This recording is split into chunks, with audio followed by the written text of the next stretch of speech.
자, 이제 341페이지 걸어 3번에 리모델링이 나와 있죠. 요즘에 리모델링을 많이 하거든요. 리모델링은 전면 해체는 아니고요. 뜯어 고쳐 쓰는 건데요. 자, 의문 보고 가겠습니다. 리모델링이란 건축물의 노후화 억제하거나 기능 향상을 위해 대손하거나 일부 증축하거나 개축하는 행위를 말한다고 돼 있어요. 자, 리모델링의 목적 두 가지 밑줄 쳐봅니다. 노후화 억제 하나 하고요. 기능 향상의 둘입니다. 노후화 억제나 기능 향상. 행위는 세 가지. 대손 하나, 일부 증축이 둘, 개축이 셋이죠. 노후화 억제나 기능 향상을 위해서 대손, 일부 증축, 개축하는 행위를 리모델링이라고 한다. 자, 그 정도 보시고요. 한 장 넘기겠습니다. 자, 이제 걸어 4번에 용도 변경의 제목이 나와 있고요. 2번으로 갑니다. 2번 제목에 용도에 따른 건축물의 종류라고 돼 있어요. 거기다 땡땡 하고요. 용도 분류라고 적으세요. 이걸 우리는 용도 분류라고 한다. 용도 분류는 뭐냐면 건물의 종류는 상당히 많을 겁니다. 그 많은 종류의 건물을 분류한 거죠. 구조나 형태나 기능이 비슷한 걸 묶어서 분류했어요. 총 몇 가지로 분류됩니까? 29가지죠. 이름만 한번 먼저 볼까요?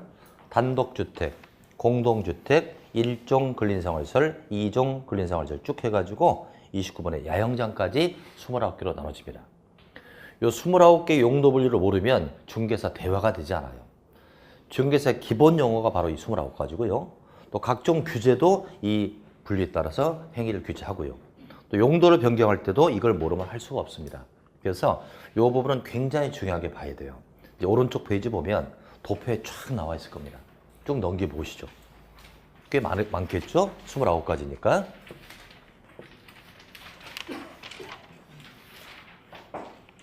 꽤 많죠, 그죠?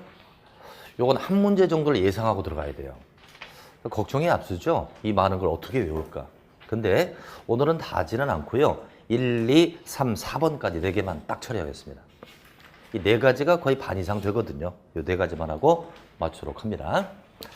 자, 우선 1번에 단독주택하고요. 2번에 공동주택을 보겠습니다. 단독주택은 소유권이 한 개인 주택이고요. 공동주택은 구분 소유권이 관행한 것이죠. 그럼 단독주택의 종류가 몇 가지인가요? 가, 나, 다, 라 4가지가 있죠. 첫 번째 단독주택, 그 다음 다중주택, 다가구주택, 공관까지 있습니다. 그중에 다중주택을 보세요. 다중주택에 1, 2, 3번까지 되어 있는데 3번 보면 한 개 동의 바닥 면적 합계가 330제곱 이하입니다. 동당 바닥 면적 합계니까 연면적이죠. 330 이하입니다. 제곱미터를 3.3 나누면 평수가 되잖아요. 100평이라는 얘기죠. 그리고 주택으로 치는 층이 3계층이야.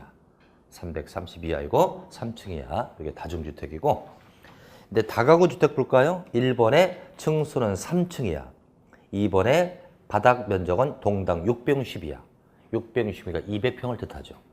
세 번째 19세대 이하입니다. 다가구는 분명히 단독주택이에요. 소유권이 한 명이에요. 근데 19세대 이하가 산다면 많은 사람에게 임대 주는 형태다. 이렇게 보시면 돼요. 그리고 공관이 나와 있죠. 공관이라면 뭐 도지사 공관, 예를 들어 뭐 국무총리 공관 이런 걸 공관이라고 하죠. 이것도 단독주택이다. 그럼 단독주택은 총 4가지인데요. 그중에 다가구 주택이 있어요. 다가구 주택은 서민주택입니다. 서민주택이니까 혜택을 줄 겁니다. 자, 지금 다가구 주택에 말이죠. 다가구 주택의 1번을 다시 볼까요? 주택으로 쓰이는 층수가 3층이라고 되어 있죠. 그 다음에 다만을 보세요. 다만 1층의 전부 또는 일부를 피로티로 하여 주차장으로 썼고 나머지를 주택 이외로 썼다면 해당 층을 층수에서 빼주겠다 이겁니다. 일단 피로티부터 알아봐야 되겠네요. 피로티. 피로티는 이게 프랑스 말입니다. 프랑스 말로 말뚝이라는 뜻이에요. 피로티는 이렇게 짓는 거예요. 건물을 밑에 땅바닥에 다 붙이는 게 아니고요. 일부를 띄는 겁니다. 이렇게 띄어가지고 이런 기둥을 박는 거죠. 이게 바로 피로티죠. 이런 거 많이 볼 수 있죠. 주차장으로 쓴 겁니다. 이건 1층의 일부를 피로티로 했고요. 만약에 전부를 피로티로 하면 어떻게 될까요? 1층에 전부를 필요티로 하면 건물을 띄운 형태죠. 이렇게 기둥을 이렇게 3개 정도 해가지고 기둥을 띄운 형태. 이건 전부가 필요티, 이건 일부가 필요티입니다. 자, 근데 지금 다가구 주택은 아까 층수가 몇 층이었죠? 3층이었었죠? 이게 3층이란 말입니다. 이렇게 3층이었는데 1층에 전부 또는 일부 전부 또는 일부를 필요티로 합니다. 필요티로 하여 주차장으로 썼다는 거예요. 그리고 그 나머지가 주택이 아니라고 합니다. 주택이 아니라면 1층을 층수에서 빼주겠다 이거예요. 자, 이렇게 일부를 필요티로 그려보겠습니다. 이렇게 되겠죠, 그죠? 이렇게 지워줄까, 이렇게? 1, 2, 3층이었는데 1층에 일부를 필요티로 했죠? 그리고 뭐로 썼다고요? 주차장. 그리고 나머지를 주택이 아닌 거로 썼다는 거예요. 그때는 이걸 층에서 빼주겠다는 얘기죠. 그래 되면 한 층을 더 올릴 수 있다는 계산이 나오죠. 그럼 이게 왜 중요하냐 하면 과거에 이랬습니다. 1층에 전부를 필요티로 할 때만 층에서 빼줬던 거예요. 그러니까 1층에 전부를 필요티로 하여 주차장으로 썼을 때 이걸 층에서 빼줬던 겁니다. 근데 이제 바뀌었어요. 전부일 때도 빼주겠지만 일부일 때도 빼줍니다. 그럼 일부일 때 빼준다는 것은 기준을 완화한 겁니까? 강화한 겁니까? 네? 원래 옛날에 전부일 때 뺐는데 이제 일부를 필요티일 때도 빼주겠다 이거예요. 층에서. 기준 완화한 거죠? 이것은 서민주택이라 혜택을 주는 겁니다. 자, 그렇게 됐고요. 이제 공동주택으로 갑니다. 공동주택은 종류가 4가지. 아파트, 연립주택, 다세대주택, 기숙사까지. 아파트는 주택으로 쓰이는 층수가 5개층 이상을 아파트라고 합니다. 만약에 7층짜리가 있어요. 아파트다 아니다? 아닐 수가 있습니다. 5만 보면 안 돼요. 7층이라 할지라도 1층부터 5층까지는 상가로 썼고 나머지 2개를 주택으로 썼다면 아파트가 아닙니다. 주택으로 쓰이는 층의 개수가 5개 층 이상일 때 아파트다. 연립과 다세대를 보자. 그중에 어떤 게 서민주택일까요? 다세대가 서민주택이에요. 다서대라고 할게 그러니까. 연립은 이응자로 시작되죠. 안서민, 이응자로 시작되죠. 그래서 연립과 다세대는 층의 개념은 같아요. 4층이 하나 똑같습니다. 그런데 면적이 다르죠. 연립주택은 안서민이니까 커야 돼서 610 초과. 다세대는 서민이니까 작아서 610 이하라는 거예요. 그렇게 정리했고요. 기숙사도 공동체 생활을 영위하니까 공동주택으로 넣어주고 있습니다. 자, 그러면 아까 말이죠. 단독주택의 서민주택은 다가구였죠. 공동주택의 서민은 뭐라고요? 다세대요. 바로 이 2개 주택은 이와 똑같은 규정을 적용합니다. 서민주택이니까 전부 또는 일부일 때 빼준다 이거예요. 그렇다면 아파트나 연립주택은 서민주택이 아니니까 그때는 전부일 때만 빼주겠죠? 그거 확인하자. 자, 공동주택 칸 가장 첫째 칸 보세요. 첫째 칸에서 셋째로 내려오세요. 다만 찾았습니까? 다만 가목, 이나, 나목이 뭐죠? 가나, 나가 뭐예요? 아파트 연립이죠? 이것은 서민이 아니니까 층수를 산정할 때 1층 전부를 필요티로 하여 주차장으로 썼을 때 그 부분을 층에서 빼줍니다. 그러나 다는 뭡니까? 다세대잖아요. 이건 층수를 산정할 때 1층의 전부 또는 일부를 필요티로 하고 주차장으로 썼고 나머지를 주택으로 썼을 때 층에서 빼준다는 거예요. 우린 여기서 1층의 전부 또는 일부를 필요티로 할 때 층에서 빼주는 건 딱 2개라는 거예요. 다가구나 다세대일 때입니다. 서민주택이라 그렇다. 이렇게 기억하시고. 그럼 이제 총괄적으로 단독주택과 공동주택을 비교해보자. 다자로 시작하는 게 3개 나와요. 다중, 다가구, 다세대가 나오지 않습니까? 그 중에 1개만 공동주택이죠. 이렇게 보면 돼요. 아파트는 공동주택이죠. 아파트를 1000가구라고 해요? 1000세대라고 해요? 아파트 세대라고 하죠? 세대자가 들어간 다세대는 공동이고 세대자가 안 들어가는 다중과 다가구는 단독이다. 이렇게 비교하시면 됩니다. 세대자가 들어간 다세대는 공동이다. 이렇게. 2개 끝냈고요. 이제 2개만 더 끝내고 맞추겠습니다. 이제 3번에 일종 근린 생활설 나와 있고요. 4번에 2종 근린생활시 나오는데 요 두 가지가 중개물의 주대상 여기 다 들어가 있어요. 자, 근린생활서를 제가 줄여서 근생이라고 적을게요. 1종과 2종으로 나눈다. 근생을 근린생활이입니다. 근린생활하면 가깝다는 얘기잖아요. 어디에서 가깝다? 주거지역에서 가깝다 이거죠. 주거지역에서 가까운 게 근린생활설. 우리 생활에 밀접한 관계인 거죠. 그럼 1종과 2종으로 나눌 때 그냥 막 나눈 게 아니겠죠. 어떤 게 우리 집에서 더 가까울까요? 1종이겠죠? 1종은 가깝다. 이건 좀 멀다. 그러니까 가깝게 붙인다는 것은 우리 주거지역에 피해를 주지 않기 때문에 가까이 붙이는 거죠. 이건 피해를 주니까 좀 떨어뜨리는 겁니다. 피해를 안 준다는 건 규모가 작겠죠. 피해를 준다는 건 규모가 크겠죠. 우리 생활에 필성이 큽니다. 필성이 크니까 가까이 붙이자. 그건 필성이 작으니까 떨어뜨려도 상관없다. 이런 기준하에 나눠진 겁니다. 몇 가지 예를 들면 기원과 의원과 기원. 어떤 게 생활의 필성이 크죠? 의원이죠? 의원은 1종. 기원은 바둑 두르니까 2종입니다. 그럼 음식점. 음식점은 크게 두 가지. 일반 음식점과 휴게 음식점으로 나눠집니다. 일반 음식점은 먹는다는 식당이에요. 식당은 주거지역에 피해를 주겠죠. 쓰레기 나오고 냄새가 나니까 피해를 준다. 그래서 2종입니다. 그러나 휴게 음식점은 먹는다는 것보다는 쉬겠다는 의미가 있죠. 커피나 빵 먹고 쉬는 제과점이나 커피숍을 뜻합니다. 그리고 휴게 음식점은 규모에 따라 달라요. 300제곱 미만이면 적으니까 1종, 300 이상이면 2종입니다. 그러나 일반 음식점 무조건 2종이다. 그 다음 상점, 물건 파는 상점이에요. 상점은 1000제곱 미만과 1000 이상으로 나눕니다. 1000제곱 미만의 상점은 조그만 동네 슈퍼마켓이에요. 대부분 1종입니다. 그러나 상점이 1000 이상이면 대형 할인마트 같은 거니까 대부분 판매설. 대부분 판매설이죠. 자, 그러나 1000 미만이라 할지라도 자동차 영업소가 나와요.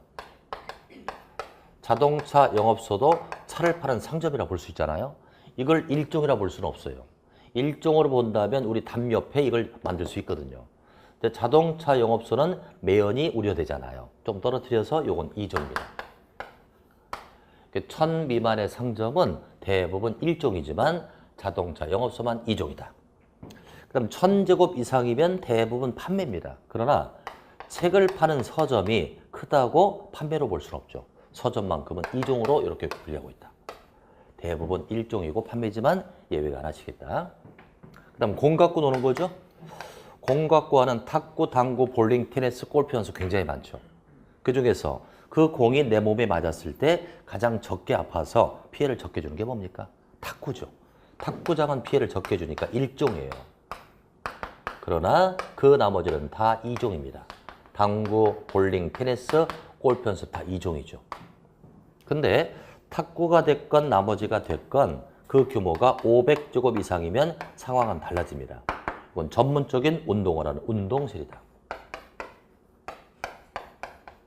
자, 탁구장이 무슨 설입니까? 500 미만이면 1종, 500 이상이면 운동설.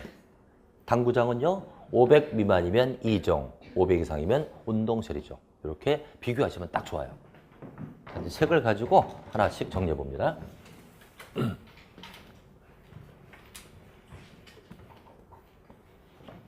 자, 1종 근생부터 봅니다. 자, 가번을 보니까 상점이 쭉 나오네요. 식품, 잡화 쭉 나오는데 1000 미만이라고 돼 있죠. 상점이 1000 미만이면 1종이다. 나번 휴게 음식점 밑줄 치고요. 300 미만의 밑줄. 휴게 음식점이 300 미만이면 1종이다. 자, 이제 다번에 세 가지 밑줄. 이용원, 미용원, 목욕장. 이용원, 미용원, 목욕장은 필성이 크잖아요. 머리도 깎고 목욕도 해야 되니까. 그래서 아파트 상가 안에 미용실이 있을 수 있고 또 대단지 아파트라면 아파트 상가에 목욕탕이 있을 수 있는 겁니다. 1종이라 그렇고요. 자, 여러분 의원, 치과의원, 한의원, 의원급은 다 일종이고요. 또 침술원, 적고론 나와 있고 조산원, 안마원, 산후조리원이 쭉 나옵니다. 자, 이제 아파서 가는 곳을 비교해 보자. 의원, 병원, 비슷한 걸 자꾸 비교해야 돼요. 보건소, 그리고 동물병원 비교해 보자. 그리고 안마원과 안마시술소 이렇게 비교해 봅니다. 자, 의원은 동네 개념 일종입니다. 병원은 의료법이 적용되죠? 의료법 적용되고 진료 과목이 일정 개수 이상이 돼야 되고 또 입원실이 있어야 합니다. 이건 의료법에 적용되는 의료시설. 의료시설입니다. 보건소는 의원급인가요? 병원급인가요? 보건소. 의원급이죠? 간단한 예방접종하는 곳이죠? 이건 일종입니다. 이제 문제는 동물병원이에요. 동물병원을 의료시설로 봐서는 안 됩니다. 의료시설에는 의사가 있잖아요. 동물병원은 수의사라고 하잖아요. 전혀 달라요. 동물병원은 의료가 아니고요. 이게 시끄럽잖아요. 시끄러우니까 좀 떨어뜨린다. 이종입니다. 이렇게 비교했고요. 이제 안마원과 안마실소. 안마원에 뭐라 간다? 안마 받으러 가죠? 건전하잖아요. 일종이다. 가까이 두고 안마를 받아야죠. 안마실소는요. 안마도 받고 시술도 받는다. 뭔 시술? 어둠의 시술. 이건 약간의 건전성이 떨어지죠? 이건 이종이다. 그래서 안마원은 1종, 실소는 2종입니다. 비교하시고. 자, 이제 마번 나오죠. 탁구장인데 500 미만이라고 나오죠. 탁구장이 500 미만이면 1종입니다. 500 이상이면 운동설이죠. 이제 마번에 지역자 들어가고 4번에 마을자 들어가죠. 지역이나 마을자로 시작되면 동네 개념 1종이라고 보시면 돼요. 특히 바번에 보건소 찾았나요? 보건소는 1종이라는 걸 기억하시고. 야번은 건너뛰고요. 자번으로 갑니다. 금융업소, 사무소, 부동산 중개사무소 밑줄 딱 치고요. 이것이 30제곱 미만이면 1종입니다. 금융업소, 사무소, 부동산 중개사무소 30 미만이면 1종. 근데 만약에 이것이 500 미만이면 2종이에요. 500 미만이면 2종. 500 이상이면 업무시설. 다시 한번 금융업소, 사무소, 부동산 중개사무소가 30제곱 미만이면 1종. 500제곱 미만이면 2종, 500제곱 이상이면 업무시설 이렇게 그렇게 나눠지고 있습니다. 1종은 뭐 그 정도 해두시고요. 이제 4번에 2종 근생 보겠습니다. 2종 근생은 다번으로 갑니다. 자동차 영업소로 1000제곱 미만이라고 돼 있죠. 1000 미만의 상점이면 대부분 1종이지만 자동차 영업소는 2종으로 분류하고 있다. 라번에 서점이 나오죠? 그러다 1000제곱미터 이상이라고 적으세요. 서점이 1000 미만이면 1종이지만 1000 이상이면 이것은 2종이다. 근데 오른쪽 A번 보세요. A번에 휴게 음식점 나오죠? 휴게 음식점이 300 이상이면 2종입니다. 그러나 300 미만이면 1종이었었죠. 4번 밑줄, 일반 음식점 밑줄 딱 칩니다. 일반 음식점은 식당이니까 무조건 2종입니다. 자, 이제 차번에 장의사 동물병원이 나오는데요. 동물병원 아까 설명했죠. 시끄러우니까 2종. 동물 미용실은 뭐 하는데요? 개털 깎는데. 되게 동물병원 안에 있는 거죠? 그래서 2종이라고 합니다. 이제 장의사 비교해 볼게요. 죽음 관련. 장의사. 장례식장. 그리고 화장시설. 화장시설 하면은 과거에 화장장쯤 생각하시고요. 또 봉안당. 봉안당은 납골당쯤 생각하면 돼요. 그럼 장의사와 장례식장은 전혀 다르잖아요. 장의사는 뭐 하는 데죠? 장례식에 필요한 용품 파는 거죠. 관이나 수의를 파는 겁니다. 동네 두 개는 둬야 되죠. 너무 가까우면 관이 보일 거 아니에요. 좀 떨어뜨려서 2종입니다.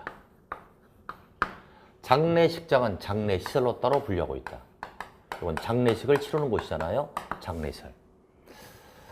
화장시설 봉안당은 바로 묘지로 가니까 묘지 관련설이다. 묘지 관련설. 이렇게 비교해서 정리합니다.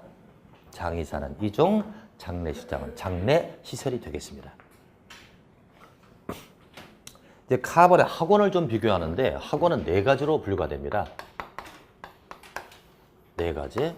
규모에 따라서 두 가지, 가르치는 거에 따라 두 가지. 만약에 학원이 바닥 면적이 500제곱 미만이면 이건 애들 학원이에요. 애들 학원이라 이종근생. 그러나 500제곱 이상이면 성인용 고시 학원. 이것은 교육연구시설입니다. 교육연구시설. 규모에 따라 나누는 거예요. 500 미만이면 이종, 500 이상은 교육연구. 이제 자동차 운전을 가르치는 곳이 있죠. 자동차 운전학원이 있고요. 또 자동차 정비를 가르치는 정비학원이 있습니다. 운전학원과 정비학원은 교육시설이 아님을 기억해야 돼요. 이것은 강의실만 있어서 하는 데죠. 도로 같은 시설이 필요합니다. 자동차 관련 시설이다. 자동차 관련 시설이라고 합니다. 이제 무도학원이 나오죠. 무도학원은 춤을 배우는 데입니다. 순수히 춤만 배웠다면 교육시설이죠. 이 상계 무도학원은 변질되어 있죠. 지금 춤도 배우고 바람도 배운다. 어둠의 시설이죠. 위락시설입니다. 이거 안타까운 사실이에요. 일본, 옆나라 일본이나 유럽은 다 무도학원이 교육시설이에요. 근데 우리나라는 변질됐단 말이죠. 위락시설이다. 이렇게 네 가지로 나눴고요. 자, 이제 타번 나옵니다. 기원 나와 있죠? 기원은 아까 2종이라고 했었잖아. 그죠? 의원은 1종이고 기원은 2종이었습니다. 자, 이제 파번을 보는데요. 파번은 공 갖고 노는데 탁구만 빠졌습니다. 테니스, 체육단련, 에어로빅 볼링, 당구장, 실내 낚시터, 골프 연습장으로서 500 미만이라고 돼 있죠. 탁구만 빠졌습니다. 500 미만이죠? 500 이상이면 뭐가 된다? 운동설이죠. 운동설. 그 다음에 하번 봅니다. 금융업소, 사무소, 부동산 중개사무소로 500 미만이면 2종이라고 그랬죠. 이게 30 미만이면 1종이고 500 미만이면 2종이었습니다. 그 다음에 러번으로 쭉 내려가서 러번. 안마, 실소 나와 있죠? 아까 안마원은 1종, 안마, 실소는 2종이었고요. 또 노래 연습장 시끄럽잖아요. 시끄러우니까 2종 이렇게. 주로 시험은 1종과 2종에서 압도적으로 많이 나오죠. 그래서 오늘은 용도 분류가 토탈 29가지가 있는데 그중에 중요했던 4가지를 처리했어요. 그럼 이번 토요일 날 나머지하고 건축법을 쭉 정리를 하면서 진도를 맞추겠습니다. 마지막 주에 시험 보는 거 아시죠? 대답을 해야지 알지 나한테. 시험 봅니다. 국토 법률만 20개 본다고 그랬으니까 공부 좀 해두시고. 그래서 3월 달에 쭉쭉 진도를 나갈 수 있거든요. 자, 토요일 날 뵙도록 하고요. 마치겠습니다. 수고하셨습니다.